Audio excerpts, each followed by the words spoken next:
Bueno, ahora vamos a dar inicio, por ello vamos a dar la transmisión y vamos a conectarnos hasta México. Y en México tenemos un gran amigo, colega, que es el doctor David Hernández. Él es doctor en ingeniería por la Universidad de Birmingham, es ingeniero civil y maestro de ingeniería de sistemas e investigador de la Facultad de Ingeniería de la Universidad Autónoma del Estado de México. Vamos a saludar a un gran amigo, un gran investigador, gran profesional, que es doctor David Delgado. Querido David, ¿cómo estás, amigo? Ahora sí, buenas tardes. Hola, ¿qué tal? Muy buenas tardes, Eric. Me da muchísimo gusto saludar a todos, donde sea que se encuentren. Ya se mencionaron algunos países, por supuesto Bolivia, Perú, Colombia, Argentina, México, Brasil. Donde sea que se encuentren, les mando un afectuoso saludo desde México. Muchas gracias, Eric. David, sí comentarles a todos, amigos, que antes de iniciar con esa presentación, pues tuvimos una reunión previa con cada expositor que va a coordinar las presentaciones por ese medio. Lamentablemente yo no pude estar conectado para conversar y ahora es el primer momento que ya lo estoy viendo a David. Ya lo veo tal cual como la oportunidad que lo conocimos en Bolivia, tal cual él nos ha visitado muchos años en diferentes versiones del Congreso Internacional. Ha estado caminando por Bolivia y estaba a punto de sacar su nacionalidad boliviana, ya, pero siguiente año más porque tuvimos algunas complicaciones en Bolivia por toda la cuestión social y política, pero bueno, siempre nosotros tratando de llevar esto adelante. Amigo, para mí es un honor escucharte nuevamente, yo voy a estar aquí atento y bueno, pues el tiempo es tuyo, querido David. Muchísimas gracias. Aprecio mucho la deferencia, ¿verdad? Con un servidor. Estoy encantado de poder regresar de manera virtual ahora a Bolivia. He tenido la oportunidad de estar allá con ustedes en 14 ocasiones. Prácticamente conozco todos los departamentos y bueno, pues con la expectativa amplia siempre de poder regresar, ¿verdad? Ahí a Santa Cruz, por supuesto, y al resto de los departamentos de ese hermoso país que es Bolivia. Listo, David. Entonces ahora te escuchamos, amigo. Claro que sí, muchísimas gracias. Bueno, vamos a platicar. A ver, vamos a ver.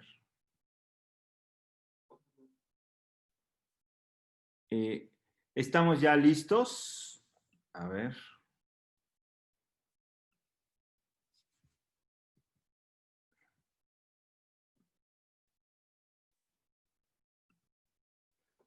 Muy bien. Pues miren, el tema que me toca compartirles el día de hoy se ha titulado Actualidad y retos de la construcción pospandemia.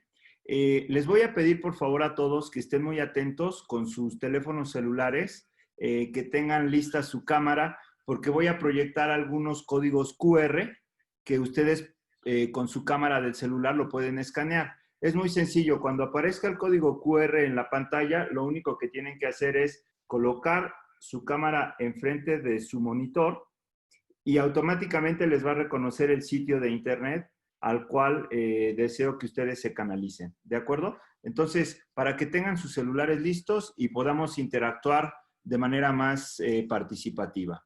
Entonces, el tema que vamos a comentar el día de hoy se llama Actualidad y retos de la construcción pospandemia y vamos a tocar algunas cuestiones que tienen que ver con lo que estamos viviendo, no solo en Bolivia, no solo en México, sino en todo el mundo. Entonces, arrancamos con la agenda. Comenzaremos platicando un poco acerca de lo que es el ciclo económico mundial, pasaremos posteriormente al crecimiento económico del sector de la construcción, luego hablaremos un poquito acerca del análisis de riesgo y ahí vendrán los retos. ¿Cuáles son los retos que como ingenieros civiles, como estudiantes de la ingeniería tenemos nosotros ante esta situación que es totalmente inédita? A ninguno de los que estamos aquí presentes nos había tocado vivir una situación así. La más crítica fue hace 100 años, entonces, salvo que alguien por ahí tenga más de un centenar de años, pues todos estamos nuevos en este tema. Posteriormente pasaremos a las actividades de la construcción en la nueva normalidad y vamos a ir cerrando con las medidas sanitarias y las conclusiones. Muy bien, entonces vamos a arrancar escaneando este código, por favor, si son tan amables de escanearlo. Y alternativamente, quien no tenga cámara y se pueda meter, puede ingresar a la página que está ahí mencionada, es www.menti.com,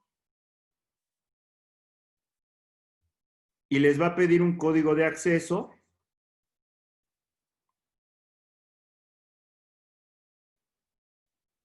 Y le van a dar el código siguiente, 5167933. ¿De acuerdo? Les van a aparecer ahí unas preguntas. Entonces, vámonos rápidamente a ese cuestionario.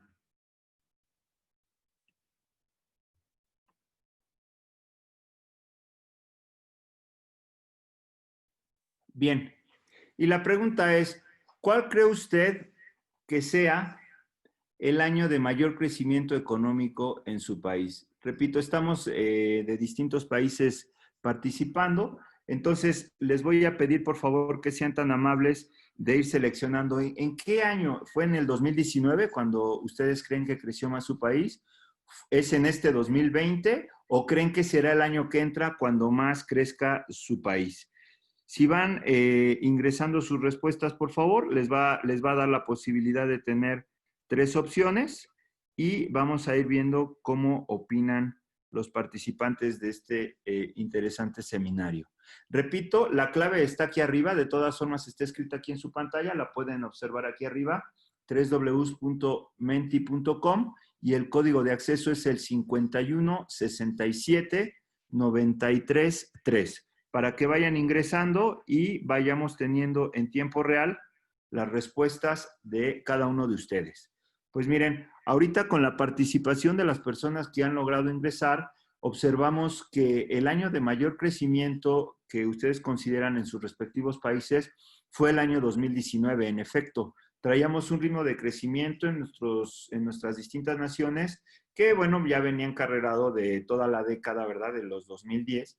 Y ahorita con el surgimiento de la pandemia se ha detenido de manera drástica. En efecto, existe una expectativa en pensar que el 2021 será un mejor año que el 2020, que en definitiva, pues prácticamente por unanimidad se encuentra en el fondo de la tabla. Veo que siguen entrando participaciones, las cuales agradezco, y esta es la primera pregunta que tenemos para el día de hoy. Vamos a pasar a la siguiente pregunta, por favor. Entonces, quedamos en el acuerdo de que el 2019 fue el año con mayor crecimiento y que este 2020 pues va a estar muy limitado en ese sentido. Pasamos a la siguiente pregunta. ¿Cuándo considera usted que se reabrirá la industria de la construcción en su país? Y tenemos 3 opciones. La primera es en octubre del 2020, la siguiente es en diciembre y por último tenemos la opción de hacerlo hasta febrero del año 2021. Entonces, vamos a ir recibiendo las respuestas de cada uno de ustedes, por favor. Ahí está.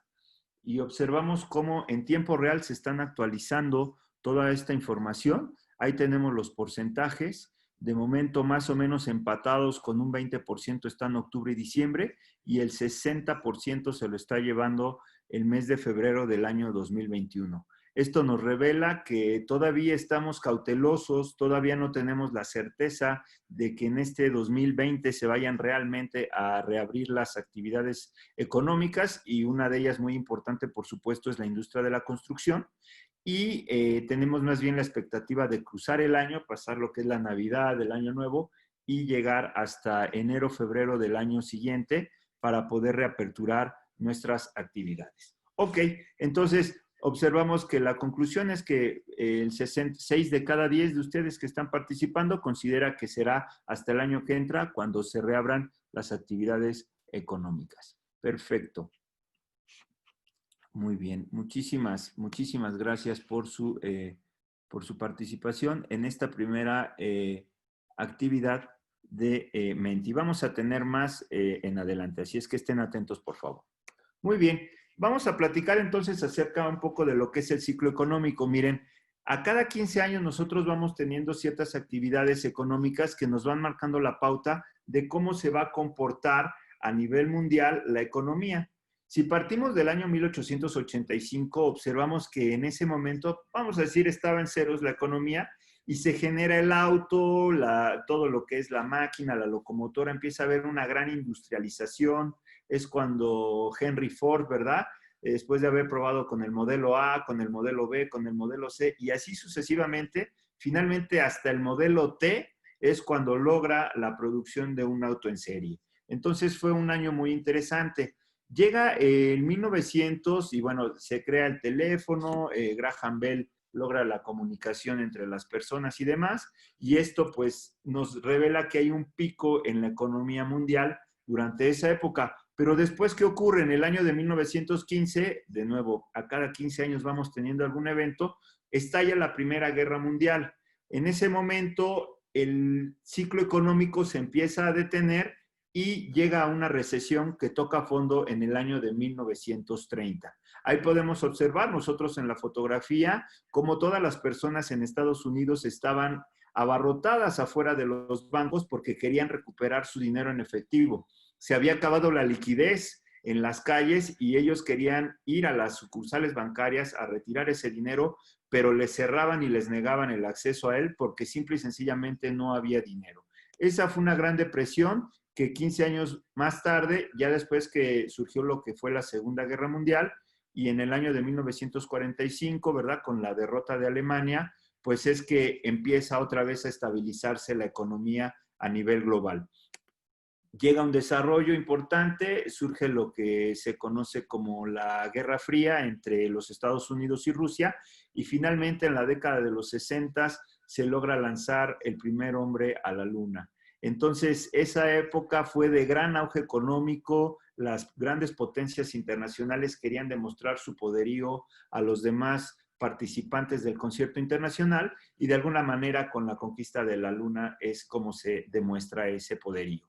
Posteriormente viene el año de 1975, bueno, ya empiezan a surgir las primeras computadoras, en esa época es cuando surge la compañía de Apple con Steve Jobs y la compañía de Microsoft con Bill Gates. Al principio ellos eran colegas, después tuvieron algún desacuerdo, cada quien se separó y empezaron a hacer sus compañías por cada quien por su cuenta. Entonces, empieza esta debacle económica que toca fondo en los años 90. Bueno, recordamos, por ejemplo, aquí en México en el año de 1993-94, que hubo una gran crisis económica, se conoció en el mundo como el efecto tequila, y acuérdense que en cada país, cuando surge una crisis económica, se le denomina como es el país. Por ejemplo, cuando fue la crisis argentina, se denominó el efecto tango, cuando fue la crisis brasileña, el efecto samba, cuando son los países del sureste de Asia, es el efecto dragón, etcétera. Entonces, en México tuvimos el efecto tequila, así se conoció.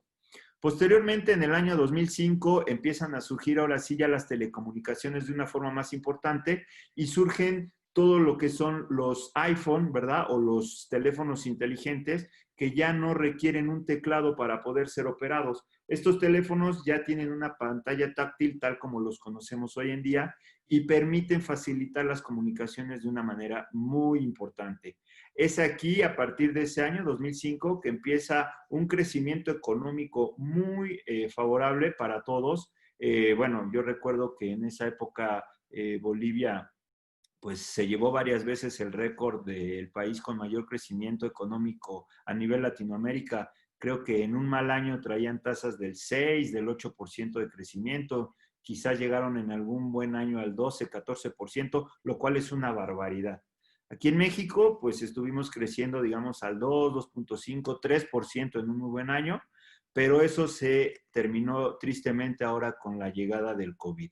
El 2020 nos augura un punto alto de la economía que tristemente va en declive y si seguimos el patrón del ciclo económico, observamos esto sube y baja y ahorita, pues si seguimos haciendo la extrapolación, vamos a estar en bajada de aquí al año 2035 y de aquí al 2050 vamos a tocar fondo.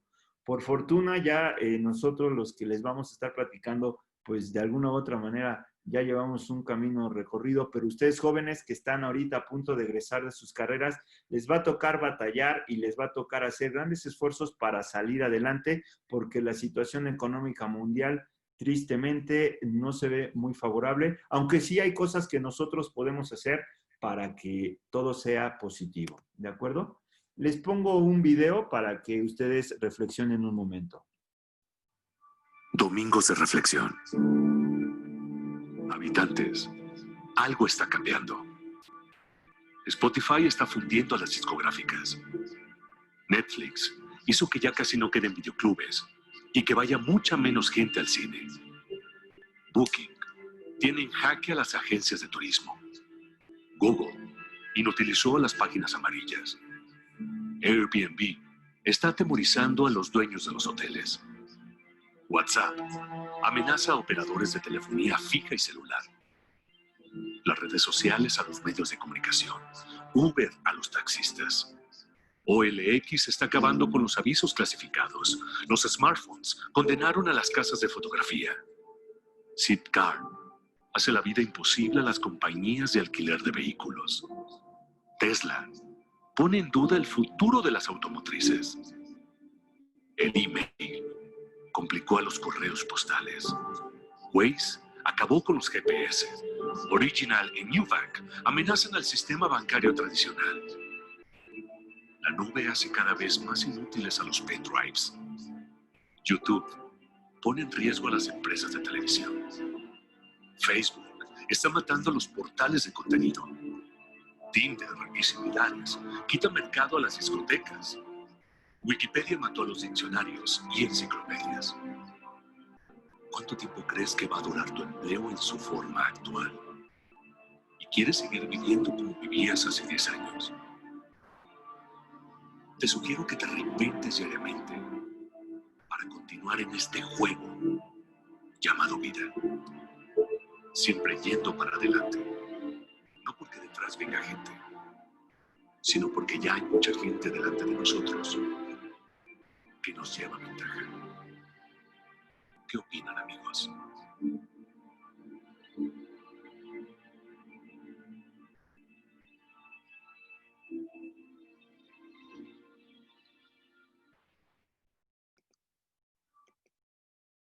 Muy bien. Entonces ahí tenemos una reflexión interesante. Vean cómo se nos están imponiendo retos cada vez más desafiantes y que tenemos que buscar estrategias para poder salir adelante. Hablemos ahora de lo que ocurre en nuestros países y en el sector de la construcción. Miren, a mí siempre me gusta utilizar este mapa porque pone al continente americano en el centro del mundo. Alguien me podrá discutir, oye, es que podrías haber puesto Europa o podrías haber puesto Asia. Sí, es correcto, pero la realidad es que nosotros somos del continente americano. Ahora, yo creo que tanto Bolivia, que está en el corazón de Sudamérica, como México, que está en el corazón del continente en su totalidad, tenemos ubicaciones privilegiadas que deberíamos de estar explotando.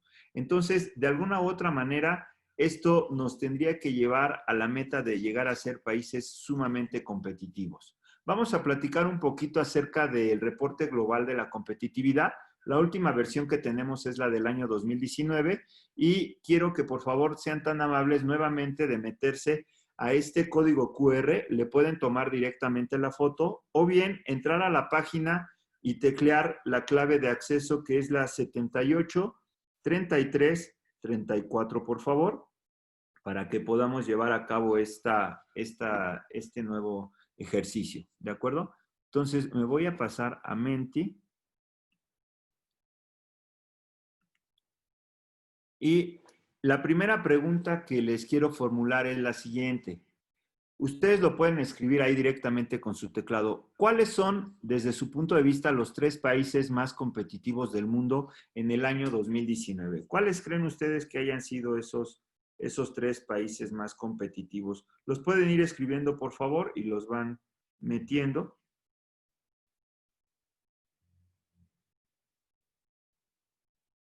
Y vamos a ir viendo cuáles son los países que aparecen en este momento.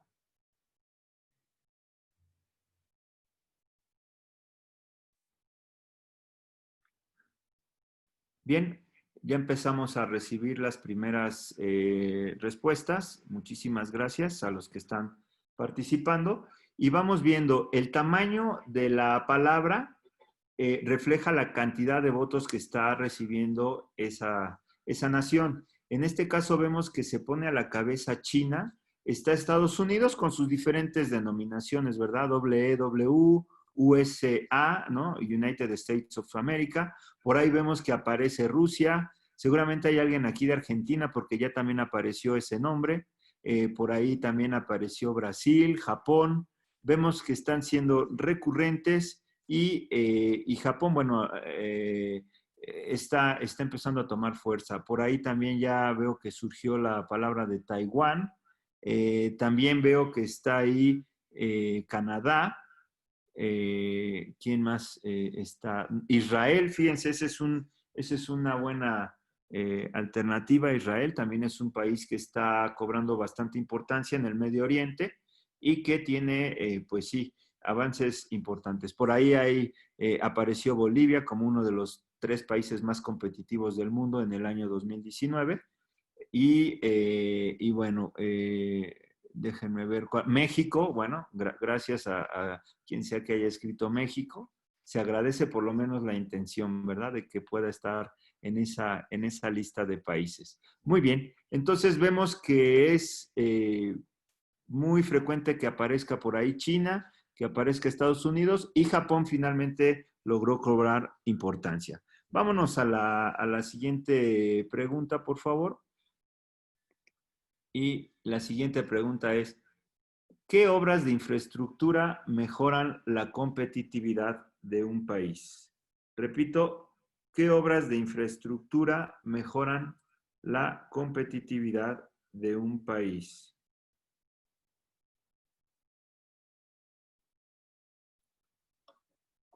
De nueva cuenta, para los que se estén incorporando, pueden ustedes meter el código 78 33 34 y ahí le pueden poner las preguntas. Vamos a esperar las primeras respuestas.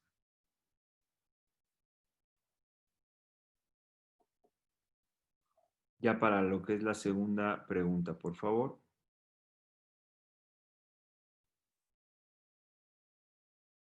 Ok.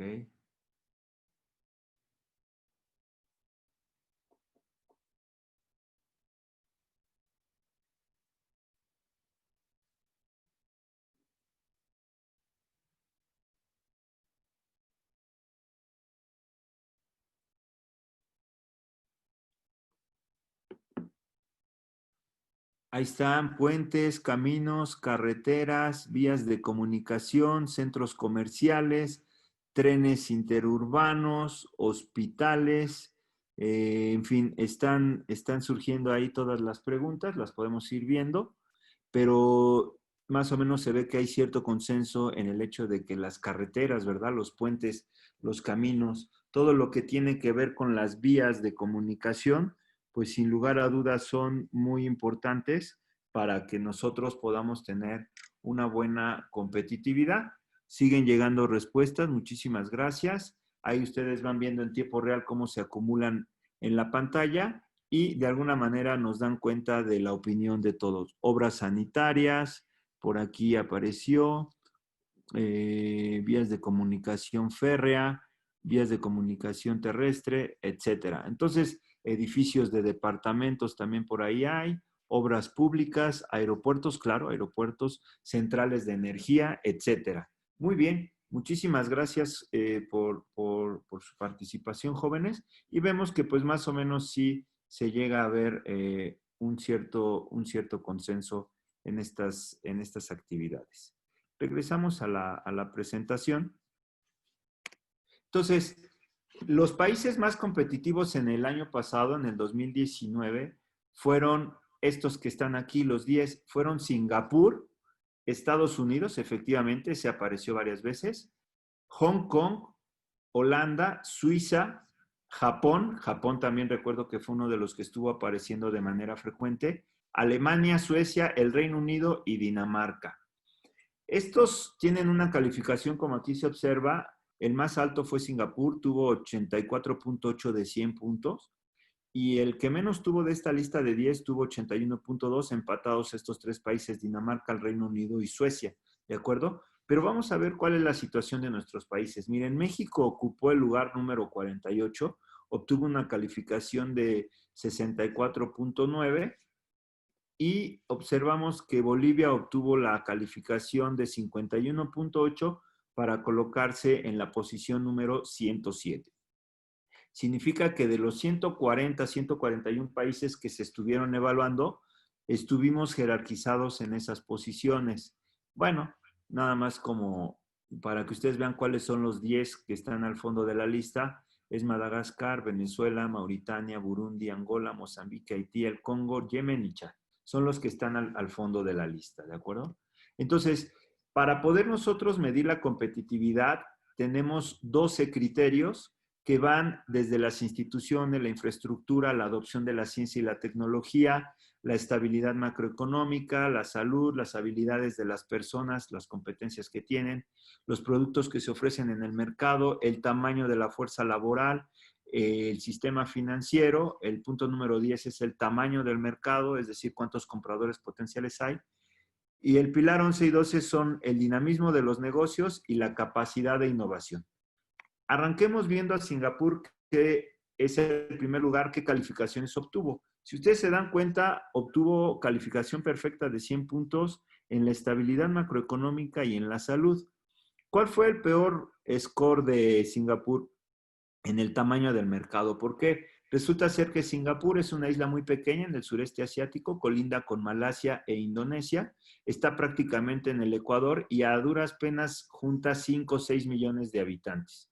Entonces, en términos poblacionales, diríamos que es la mitad de lo que tiene Bolivia como población, y en términos territoriales, pues cabe tranquilamente en La Paz, yo creo, toda la isla de Singapur, y hasta sobra espacio, ¿de acuerdo?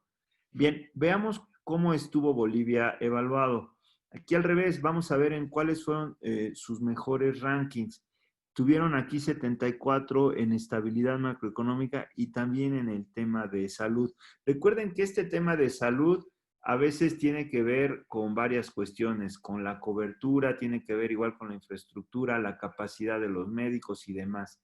Quizás alguien haya tenido una mala experiencia, pero digamos en el ranking de las naciones obtuvo 74 de 100 puntos. O sea, tampoco es que esté perfecto, pero es de lo que más alto salió. ¿Dónde está muy bajo?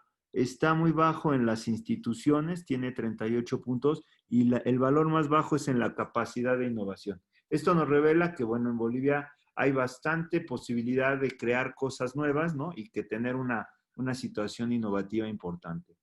Como referencia, les pongo el caso de México, que digamos, en cierta proporción estamos prácticamente igual. Tenemos buen puntaje en estabilidad macroeconómica, aquí también un poquito en el tema de salud, pero observen que también nuestro punto débil es las instituciones y lo que tiene que ver con la capacidad de innovación. Esto, jóvenes, nos da cuenta de la importancia que nosotros como ingenieros vamos a tener para lograr que nuestras naciones salgan adelante. ¿De acuerdo?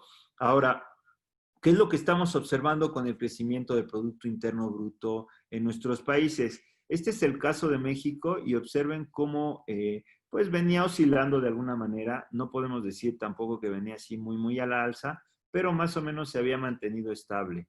Y lo que vemos es que a partir del cuarto trimestre del 2019 y el primer trimestre del 2020, lo que es enero, febrero y marzo, que es cuando estalló la pandemia, aquí en México el primer caso de coronavirus se dio el 28 de febrero de este año y nos fuimos a cuarentena el día 20 de marzo del 2020. Entonces, ahorita tenemos una fluctuación y un cambio de expectativas de cómo va a estar la economía. Ya el Banco Mundial y otras instituciones nos dijeron que México va a decrecer este año entre el 8 y el 12%. Entonces, esto en definitiva va a ser números rojos para este año 2020. Y bueno, el sector de la construcción, que está muy asociado con el tema del PIB nacional, pues observamos que también ya en el 2019 venía con una tendencia a la baja. Estos números en rojo significan que venía a la baja y muy probablemente en el 2020 todavía va a estar más crítica esa situación. Ahora, ¿cómo estamos nosotros a nivel mundial? ¿Cuál es el potencial que tenemos como humanidad para sacar adelante esta situación? Les pongo el siguiente video. Miren, si el mundo estuviera compuesto por 100 personas, la mitad de ellos serían hombres y la otra mitad serían mujeres. Es decir, estaríamos hablando de un 50 y un 50%.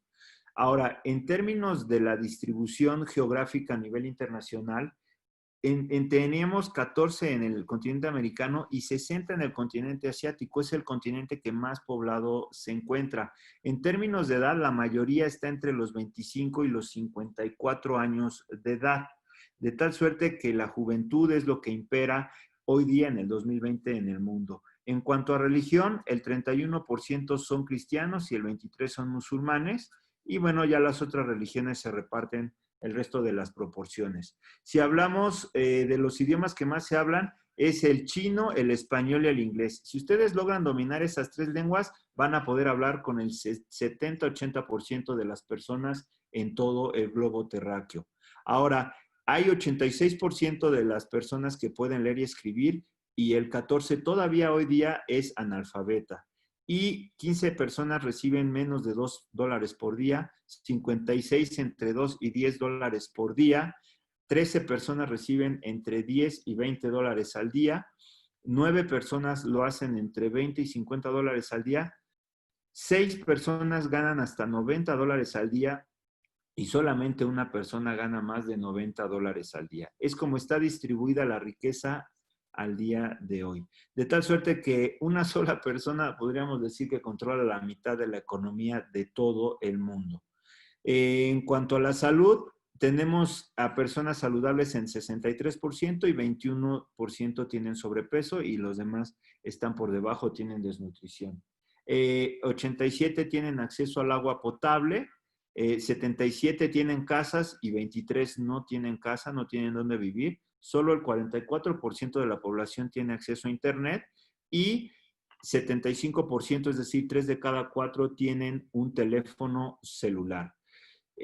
Solamente 7 atienden a la universidad. 7 de cada 100 personas atienden a la universidad. Por eso, jóvenes, el mensaje que les traigo el día de hoy, y si es con lo único que se quedan en esta charla, yo me voy a ir encantado, es que ustedes son de ese grupo privilegiado que tiene acceso a una educación superior, que tiene acceso a Internet, si no, no estarían ahorita en esta conferencia, y que tiene la posibilidad de interactuar con personas de otras partes del mundo, no necesariamente de su nación, para poder intercambiar ideas y adquirir conocimientos. Esa es una ventaja competitiva que ustedes tienen con respecto a muchas personas en todo el mundo. Ahora, ¿cuáles son los riesgos que nos impone la pandemia en la industria de la construcción? Aquí quiero hacer una reflexión acerca de los riesgos. Muy rápidamente, es muy caro cuando algo nos llega a fallar, por eso hay que establecer una medida de mitigación de riesgos y a veces tenemos que invertirle un poco más a cierta cuestión para poderlo hacer más seguro. Yo aquí les pongo 4 o 5 ejemplos de una pila, ya que estamos hablando de ingenieros civiles, y podemos observar en la extrema izquierda que tenemos una columna muy esbelta que tiene 30 centímetros de diámetro y que solamente me va a costar $1.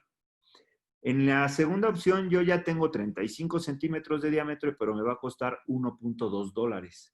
En la de en medio ya le aumenté yo hasta 40 centímetros el diámetro de mi columna, pero ya me va a costar $1.40. Si lo subo a 50 centímetros, el costo se incrementa hasta $1.70 y ya si lo pongo en 60, pues me va a costar el doble. Yo les preguntaría a ustedes, ¿cuál de estas adoptarían ustedes para un diseño? ¿Se irían por la barata, aunque sea muy esbelta, o se irían por la cara para asegurar que con esta robustez tenga una buena resistencia y un buen comportamiento? Para saber la respuesta que tienen ustedes, les pido que por favor se metan a este Menti. Ahora la clave de acceso va a ser 826401. Repito, 826401. Entonces, vamos a abrirlo.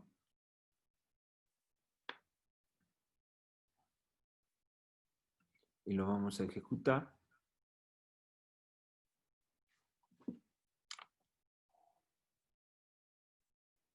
Bien, van ingresando, cada uno de ustedes les va a pedir su nombre.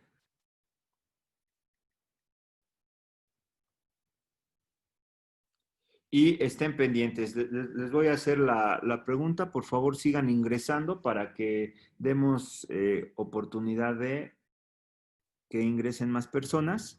Y la pregunta va a estar relacionada de los 4 diseños que vimos. El primero costaba $1, el segundo $1.20, el tercero $1.40, el cuarto $1.70 y el último costaba $2. ¿Cuál de ustedes elegirían para hacer el diseño? Vamos a decir que van a construir su propia casa y tienen que optar entre un elemento barato y esbelto o entre uno muy caro y muy robusto, pero ¿cuál de todos esos 5 diseños que estamos nosotros presentando ustedes elegirían? Y vamos a arrancar con la pregunta. ¿Listos? El que conteste más rápido va a ser el ganador. Así es que, por favor, pónganse vivos. Arrancamos.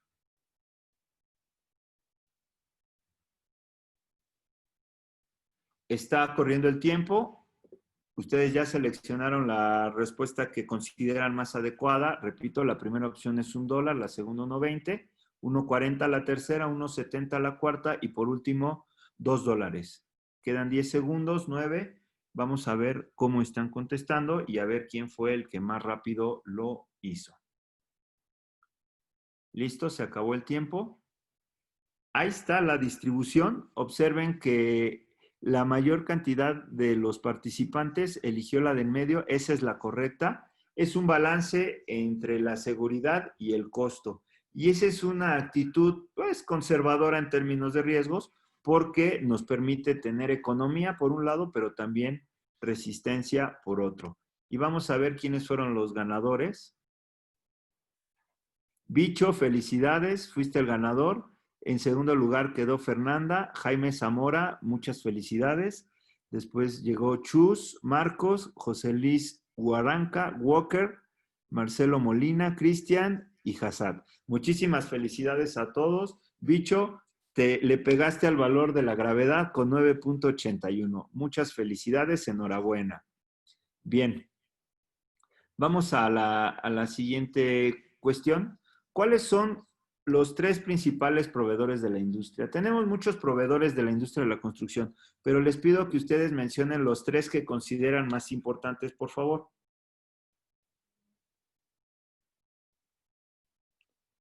Si los van escribiendo y en tiempo real vamos a ver la respuesta de cada uno de ustedes.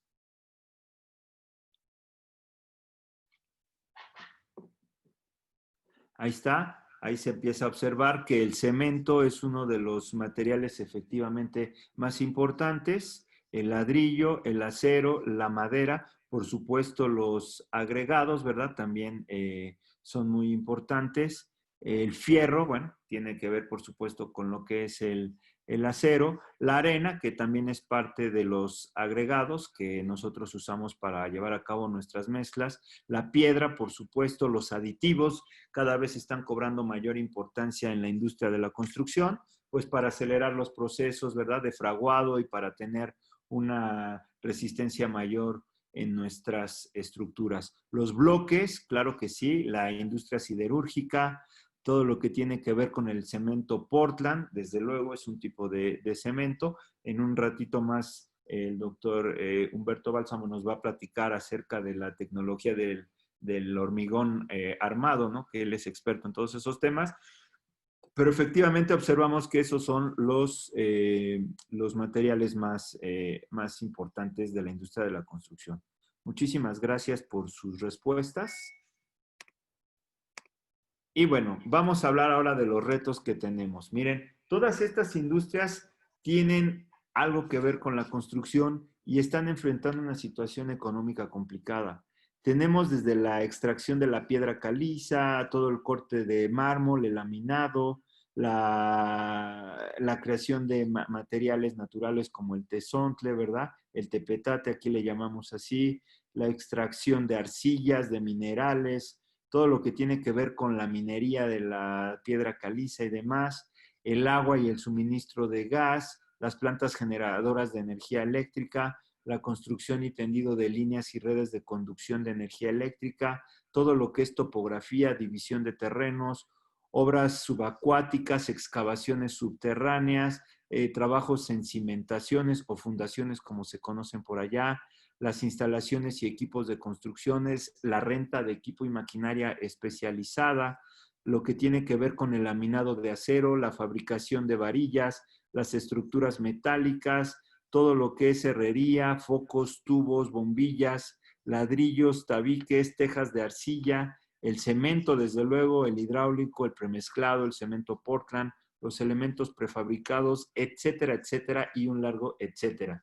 Todas estas industrias están impactadas por la industria de la construcción o por el sector de la construcción y en este momento se están viendo afectadas en un rezago, en una especie de efecto dominó por el tema de la pandemia. Entonces, ¿qué podemos hacer? Una de las cuestiones importantes es recurrir a la cuestión de los prefabricados. Les voy a poner aquí un video para que ustedes vean cómo en China se están construyendo ya los puentes. Llega sobre esta estructura que son las pilas y la losa de rodamiento, una máquina gigantesca que trae una nueva parte que va a ensamblarse para darle continuidad a esta vía de comunicación. Entonces vean cómo con 3, 4 personas y los que están ahí apoyando, que serán unos 10, 15, si me apuran tantito, cuando mucho, ellos logran mover de manera robotizada todos estos engranes para soportar el elemento estructural que se va a colocar, lo apoyan en una de las pilas existentes. Por supuesto, esta pila tiene que ser diseñada no nada más para la carga que va a recibir durante su vida útil, sino para soportar esta máquina. Observen cuántos ejes de llantas tiene ahí y son dobles o triples llantas. Así a simple vista se observan ahí como 7, 8 ejes de llantas. Entonces, son maquinarias sumamente pesadas, pero vean cómo hace el trabajo de una forma espléndidamente rápida. Es decir, en lo que estamos ahorita platicando esta gente, claro, va un poco adelantado el video para que no sea tan largo, pero vean cómo esta gente va moviendo y va liberando la grúa para que pueda dar paso al siguiente bloque, que es el que se va a ensamblar y es el que se va a colocar para darle continuidad a esta obra de comunicación. Esta puede ser una carretera para los vehículos, puede ser un puente, ¿verdad?, que cruza o salva algún obstáculo, o puede ser, ¿por qué no?, incluso una vía férrea para un tren rápido o para un tren bala, como los que se construyen pues de manera muy regular en países asiáticos, sobre todo tenemos esa idea en Japón, etcétera. Entonces vean cómo empieza a desplazarse de esta manera para poder colocar con precisión milimétrica y con un sentido de, digamos, de cirujano, ¿verdad?, de bisturí, toda esta situación. Ahí sigue avanzando, poco a poco se va desplazando sobre los rieles que tiene la grúa, esta estructura impresionante que permite una construcción excesivamente rápida de esto. Para darles una idea, todo este proceso llega a tomar 45 minutos. Entonces, imagínense en un día cuántos de estos bloques se pueden ir colocando para que esa obra quede construida de una manera muy rápida. Lo que estamos nosotros haciendo con esto es simular lo que ocurre en la industria de la manufactura, donde se ensamblan en una fábrica todas las piezas de un producto, ¿verdad? De tal suerte que salen con una calidad muy importante. Entonces vean cómo terminan ahí de colocar esta pieza. Desde luego hay que tener ahí unos ensambles macho-hembra para poder hacer que eso se mantenga como una sola estructura, que no haya discontinuidades. Pero al final del día los usuarios de esta obra ni se van a enterar, simplemente van a empezar a usar sus vehículos o un tren o lo que sea que vaya a pasar por allá arriba para que se pueda llevar a cabo esa situación. Listo. Bien. Vamos a hablar ahora de las actividades de la construcción en la nueva normalidad. Bueno, aquí en México se ha optado por, vamos a decir, por adoptar un un semáforo que contamos nosotros con 4 colores. Cuando el semáforo se encuentra en rojo, estamos en una zona de máxima alerta sanitaria. Es decir, que los contagios del coronavirus están a todo lo que dan. Por otro lado, en una zona naranja ya empieza a reducirse un poquito el riesgo del contagio, pero todavía es de cautela. En la zona amarilla, bueno, ya se pueden empezar a llevar a cabo algunas actividades económicas y la zona verde es como estábamos antes, es decir, que no ha habido ningún problema. Nosotros podemos observar que dependiendo del color del semáforo vamos a llevar a cabo distintos tipos de actividades. Por ejemplo, las que no se pueden detener por ningún motivo, pues son las actividades médicas y de salud. Todo esto tiene que ver con el hecho de que los hospitales, los doctores tienen que estar trabajando de manera constante. Y la construcción entra en un segundo término, al igual que las manufacturas. Ahí podemos ir viendo el desarrollo y observen cómo las escuelas, que es la parte inferior, esa actividad no se va a poder realizar de manera presencial hasta que estemos definitivamente en semáforo verde.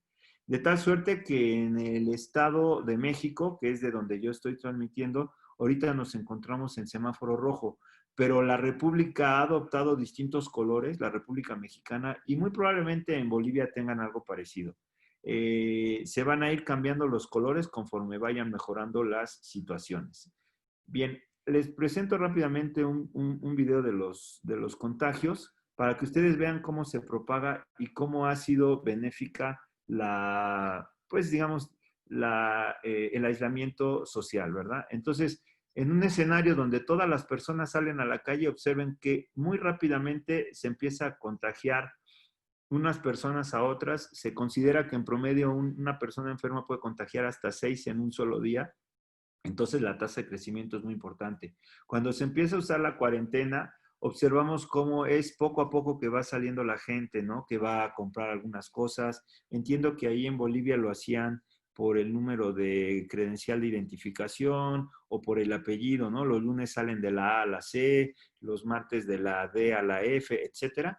Entonces eso ayuda bastante para que la curva vaya creciendo, pero de una manera mucho más lenta. Ahora, cuando se pone un distanciamiento social que las personas pueden o deben más bien quedarse en casa y hay apoyos, por ejemplo, gubernamentales para que no les falte una despensa o para que ellos tengan que comer durante todo ese tiempo, pues la propagación del virus todavía se reduce más y ese es un escenario muy favorable. Pero el mejor escenario es cuando definitivamente se paran, aunque la economía tenga una repercusión, a la larga sale más barato. Digamos 15, 20 días las actividades, muy poca gente es la que realmente puede salir y por lo tanto el nivel de contagios se detiene de manera significativa. Ahí la curva no logra despegar en ningún momento porque se están conteniendo esos contagios, ¿de acuerdo? Y ya para ir cerrando, vamos a pasar a las medidas sanitarias en la nueva normalidad. Les presento un video que se filmó en Colombia, pero es muy parecido en todos nuestros países. Del sector de la construcción y lo estipulado por la alcaldía, las empresas debieron realizar una previa inscripción en línea donde adjuntaban el protocolo de bioseguridad. En esta obra, ubicada en el sector del Poblado, podemos ver cómo los empleados cumplen con el aislamiento social desde la entrada, que está delimitada y debidamente marcada. Luego se deben someter a la toma de temperatura, donde si el resultado es superior a 38 grados, inmediatamente son devueltos a sus casas. Posteriormente a ello, todos deben pasar por esta poseta con solución de hipoclorito y agua para desinfectar el calzado, para luego pasar un lavado de manos acondicionado para no tocar el grifo ni el jabón. Desde la entrada hasta los vestieres, todos los obreros que hacen parte de esta construcción deben cumplir ciertos requisitos. Aquí lo podemos ver, todos los días se hace esta aspersión con una solución a base de hipoclorito para desinfectar los vestieres y así poder cumplir de la mejor manera el protocolo de bioseguridad. El protocolo de bioseguridad también se extiende hasta el lugar donde los empleados ingieren alimentos, teniendo en cuenta el distanciamiento social y el tapabocas como un elemento obligatorio. Las herramientas de trabajo se deben desinfectar al inicio y al final de la jornada. Cumpliendo con la... Muy bien. Entonces, observen cómo hoy día pues vamos a tener que adaptarnos a estas nuevas circunstancias que nos impone la situación actual y que de alguna u otra manera, pues siempre hemos escuchado esto que nos agarró en curva a todos los países. Es muy importante que nosotros como ingenieros estemos conscientes de la implicación que nuestra actividad tiene para la economía, en donde normalmente en un país cualquiera la industria de la construcción aporta entre el 5 y el 10% del Producto Interno Bruto. Por lo tanto, es un motor que es necesario para que nuestros países, ¿verdad?, nuestras naciones salgan adelante. En conclusión, les puedo comentar que, bueno, la actualidad en el sector de la construcción es muy desafiante. Los retos que se nos están imponiendo a los ingenieros son variados y tenemos que asumirlo con toda la filosofía y con todo el conocimiento del mundo. Por eso es muy importante, jóvenes, que ustedes tengan la capacidad de poder seguir adelante con estas actividades, en este caso virtuales, de capacitación para que tengan las herramientas necesarias que les permitan a ustedes salir adelante. Bueno, las redes sociales es David Delgado, mi canal de YouTube David Joaquín Delgado Hernández, y quisiera yo terminar esta charla comentándoles lo siguiente, jóvenes. La ingeniería civil es una profesión muy noble, la cual pues ha sido el motor de desarrollo de todas las naciones del mundo. Tenemos desde la época de los romanos, tenemos desde la época de los griegos, todas esas obras de arquitectura que siempre llevaron detrás a un ingeniero civil. Y yo creo que hoy el reto para ustedes, jóvenes, es asumir con la mejor de las caras estas nuevas circunstancias que nos está aportando la pandemia y que nos está haciendo definitivamente reflexionar acerca de lo que hemos venido haciendo. Y quiero cerrar con una anécdota que a mí me gusta mucho y habla de un rey.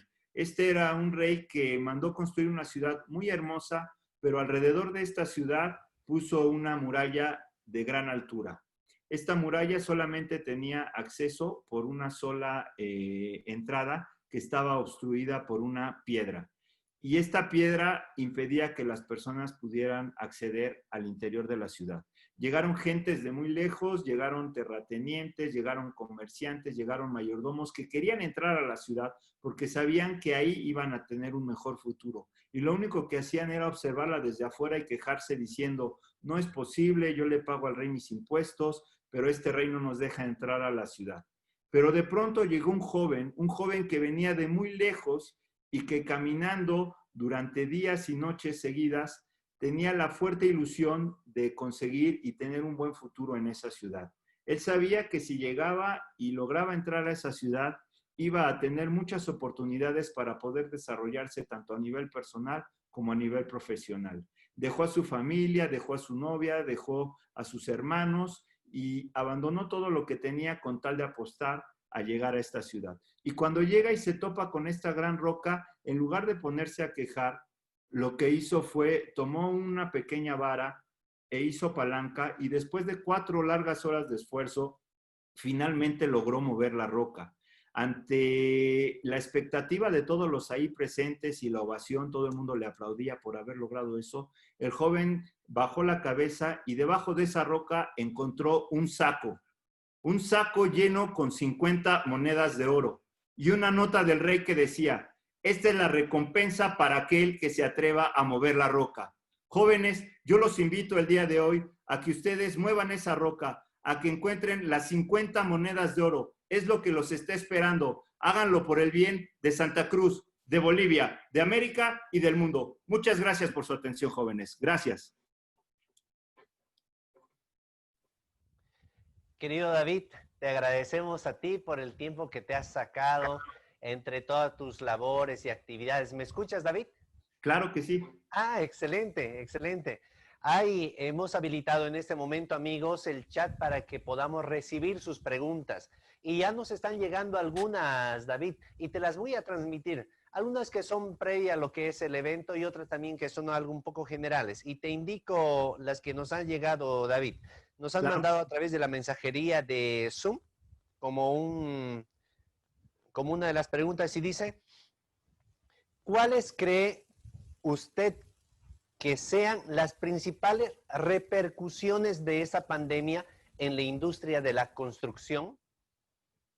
Claro, yo creo que va a haber dos principales repercusiones. La primera definitivamente va a ser en los tiempos de ejecución de las obras.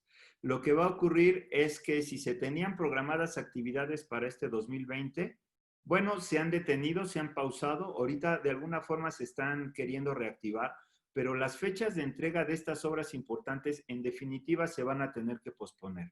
Nosotros en la industria de la construcción manejamos dos tipos de circunstancias adversas. Una son los imprevistos, que son cosas que se pueden directamente adjudicar al contratista o al constructor, y otras son las contingencias, que son cosas externas al constructor.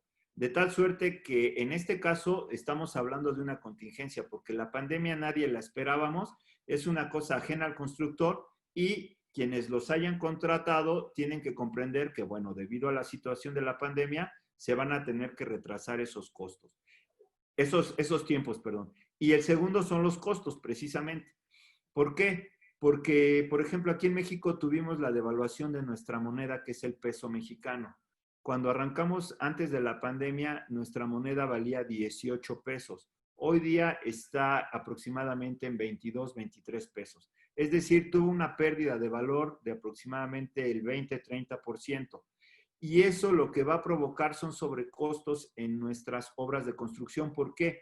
Porque cuando nosotros cotizamos antes de la pandemia, dijimos, esto va a costar tantos dólares, $1,000. Sí, antes valía 18 pesos el dólar en México, entonces costaba 18,000 pesos mi obra, porque eran $1,000.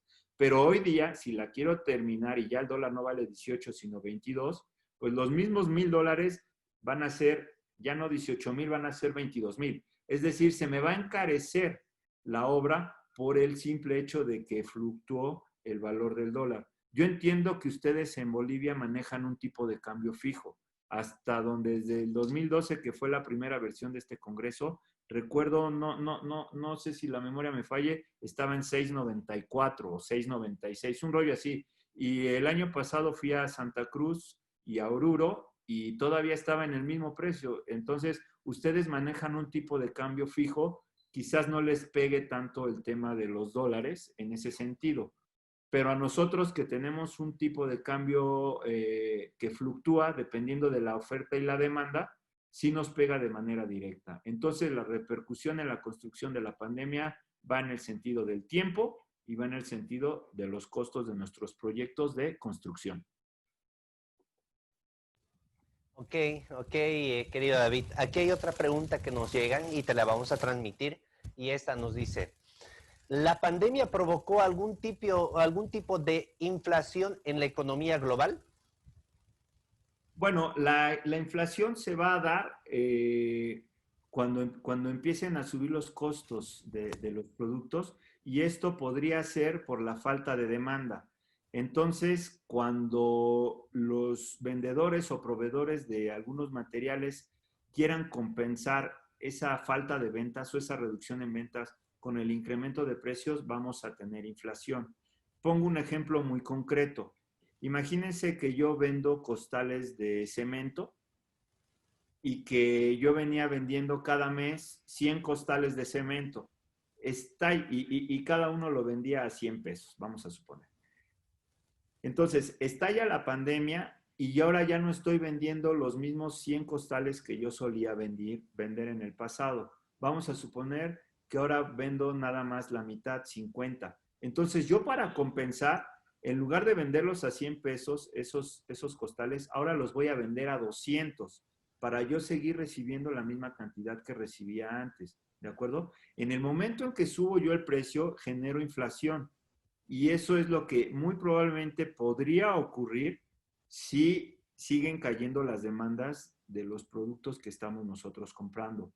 Hasta el momento creo que se ha mantenido a nivel mundial la inflación contenida porque se tiene la expectativa de que va a haber una vacuna, de que esto se va a volver a echar a andar y demás.